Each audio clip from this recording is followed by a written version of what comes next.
Good morning, friends. I am Neelam Jha, ex-Chief Manager, Faculty, Central Bank of India. You would have heard this phrase often. Power corrupts and absolute power corrupts absolutely. But tell me one thing.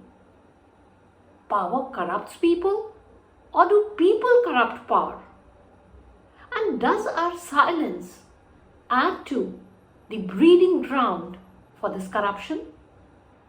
If we want to uproot corruption from the deep crevices of our society, we need to report the corrupt practices. But how do we go about it? So in this session, let's discuss the public interest, disclosure and protection of informers, that is PIDPI Resolution as amended from time to time. Corruption encompasses a lot of activities, but to put it in a few words, I would quote the World Bank, which says corruption is use of public office for private gain. See, corruption undermines the rule of law, leads to violation of human rights and erodes the quality of life. It hurts the poor more, rather disproportionately, by diverting the funds intended for their development and upliftment. So, if you want to join hands in eradicating corruption, welcome to the Vigilance Awareness Week being observed from 30th October to 5th of November this year. The theme for 2023 is Say No to Corruption, Commit to the Nation. भ्रष्टाचार का विरोध करें, राष्ट्र के प्रति समर्पित रहें. Every year, the week beginning from 31st of October, that is the birthday of Sardar Vallabhbhai Patel, often referred to as the Bismarck of India, is observed as the Vigilance Awareness Week as per the directives of the Central Vigilance Commission. And the purpose is to generate awareness in the public at large about the ill effects of corruption, as transparency and accountability in governance goes a long way in ensuring that the sunshine of development reaches to each and every nook and corner of our society. The Honorable Supreme Court of India, while hearing the writ petition relating to murder of Shri Satyendra Dubey, Project Director, National Highway Authority of India, had directed the Government of India to set up a suitable mechanism for receipt and enactment of complaints from whistleblowers. Accordingly, Department of Personnel and Training issued resolution dated 21st of April 2004, commonly known as PIDPI, Public Interest Disclosure and Protection of Informers Resolution 2004, resolving to set up a mechanism by which a complainant can lodge a complaint in the prescribed manner and also seek protection against his victimization for doing so. Such complaints, called whistleblowers, they are entitled to non-disclosures of their identity publicly unless they themselves do so.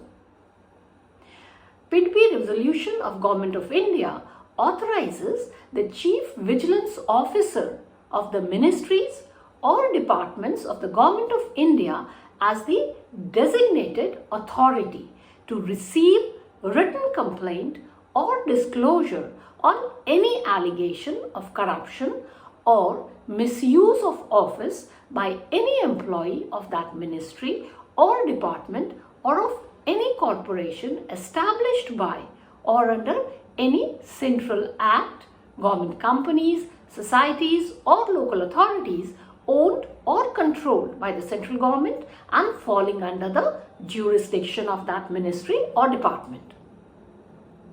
But how does one lodge a complaint? What are the guidelines? Let's discuss them briefly.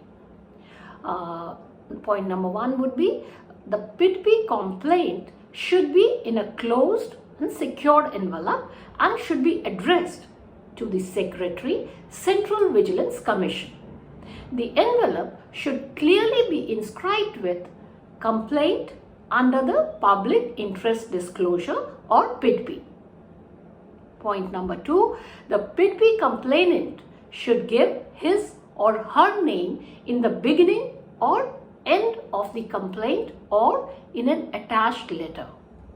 The names and address should not be mentioned on the envelope. Department of Post, via their circular dated 3rd of March 2021, has clarified that letters superscribed as PIDPI complaints have to be accepted without the name, address or mobile number of the sender. Point number 3, no anonymous or pseudonymous complaints will be entertained under PIDPI. Point number 4, one should avoid generic complaints like loot of crores of rupees taking place in XYZ ministry. No, the complaint has to be specific to one incident or incidents. Point number 5, personnel employed by the state governments and activities of the state governments or its corporations, etc., will not come under the purview of the Commission. Point number 6, complaints should be sent via post only. Complaints received through emails or complaint management portals or any other electronic medium will not be entertained. Now, coming to point number 7, in order to protect the identity of the person, that is the whistleblower, the Commission will not issue any acknowledgement. And the whistleblowers, they are also advised not to enter into any further correspondence with the Commission in their own interest. The Commission assures that subject to the facts of the case being verifiable, it will take the necessary action as provided under the Government of India resolution mentioned above.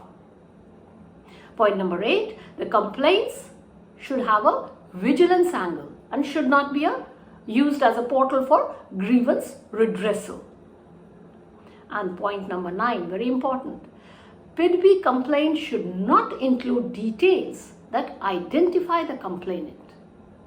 And if the inclusion of such details is unavoidable, then a normal complaint may be lodged in the CVC portal. So these are the do's and don'ts to lodge a complaint. But once a complaint is lodged, then what happens? What is the procedure, the CVC procedure for handling the complaints under PIDPI?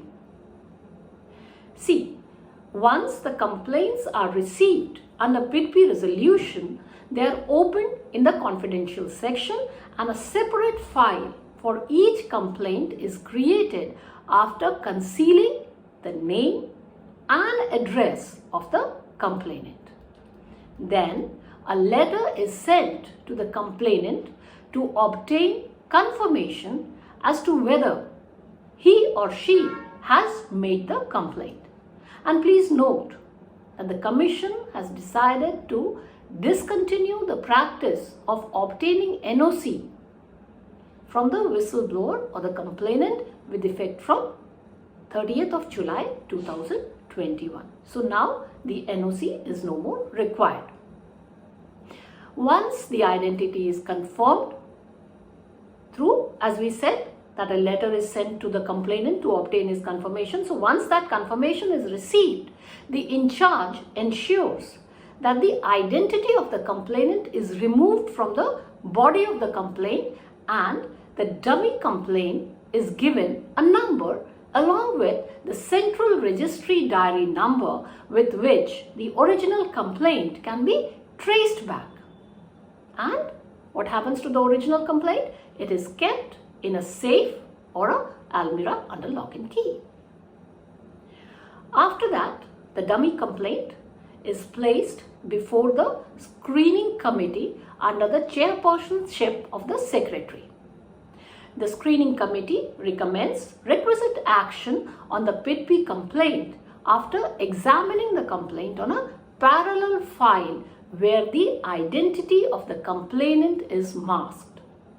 So, even the screening committee members are not aware about the name or identity of the complainant. The complaints where necessary action is recommended by the screening committee, they are referred to the Vigilance branch concerned for further action. And now coming to the very important question, that is there any protection available to the whistleblower? Yes.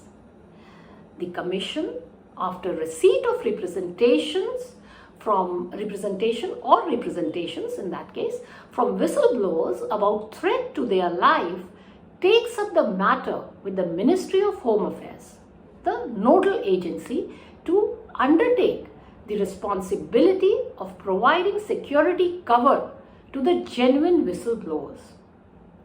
On the advice of Ministry of Home Affairs, state governments and union territories, they have appointed nodal officers to deal with such representations. In case it is observed that the victimization of the PIDPI complainant is being done in the organization itself, then the Commission, upon receipt of representation, takes up the matter with the organization through the CVO, Chief Vigilance Officer. With that, we conclude today's session. But remember, awareness is the first step towards action. Let us strive hard to fight the corruption collectively. Thank you and a namaskar.